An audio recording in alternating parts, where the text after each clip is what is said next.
It's hard to believe, but we've been doing this show for half a year now. And if failing is the quickest way to learn, this YouTube series has been a PhD course in the future of branded content and media. Stick around to find out why.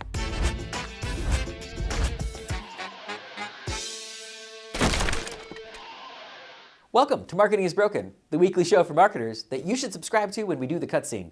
Cue the cutscene.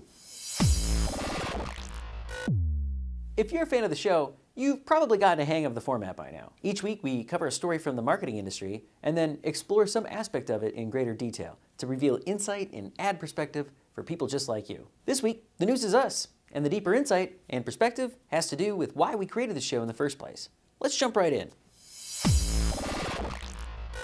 If the concept of the show seems familiar, that's because Marketing is Broken is pretty much modeled after Last Week Tonight with John Oliver, but for marketers instead. Now, we didn't imitate Mr. Oliver because he really is an objectively attractive man, or even because he is the type of guy to give a random shout out on his show to people who shamelessly flatter him on the internet. Seriously, you're good looking, John. We picked this format because we have a theory that the future of branded content and content marketing lies in video, and not just any video.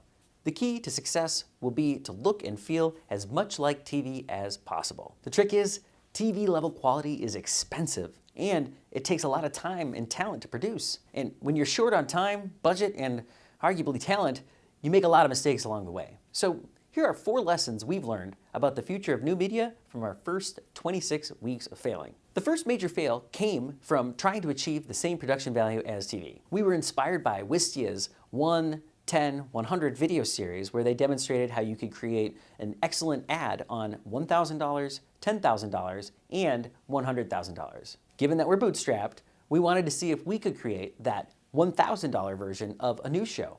We started off our first episode with a premise, a loose script, and a green screen background. Here's what it looked like. In the Amobano study published on Marketing Week, increasing brand awareness is the #1 most important thing for CMOs. Number 2 and number 3 on the list, developing customer relationships and developing brand position.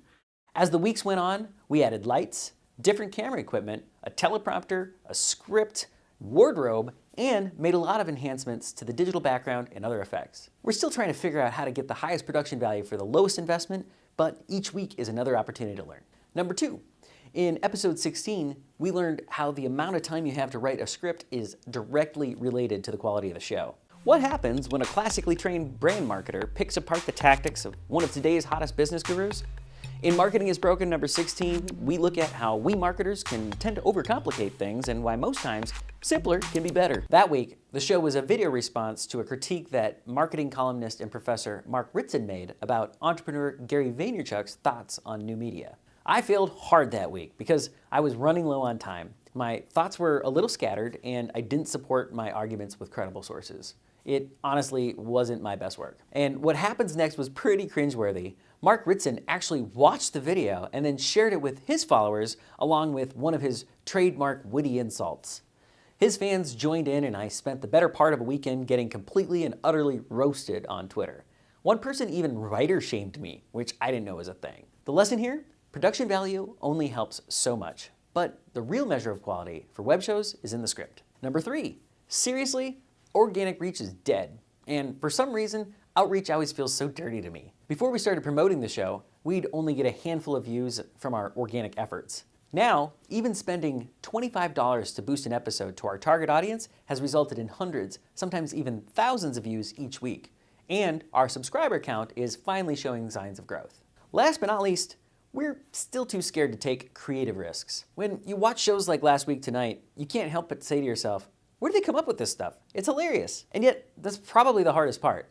Whether it's voicing strong opinions, making jokes, or even using certain metaphors, my biggest failure by far has been using the delete key on my laptop more than all the other letters combined, out of fear that I'll be misunderstood somehow. And yet, over the months, the likes and comments from people like you have encouraged us to explore this side of the series more and more. So there you have it. We may not know exactly what the future of branded content marketing and new media looks like, but Marketing is Broken helps us see things more clearly by failing 1 week at a time. What do you think? Do you have a favorite Marketing is Broken episode or moment? If you were producing the show, what would you do differently? In the spirit of reflection, hit us up with your most constructive feedback and you might just win a t-shirt. We'll see you next time. Hey, it's Josh from Brandish Insights. Thank you for watching Marketing is Broken. If you like this week's episode, please click below to subscribe or check out other episodes. And if your company could use more insights around your branding efforts, check out brandishinsights.com.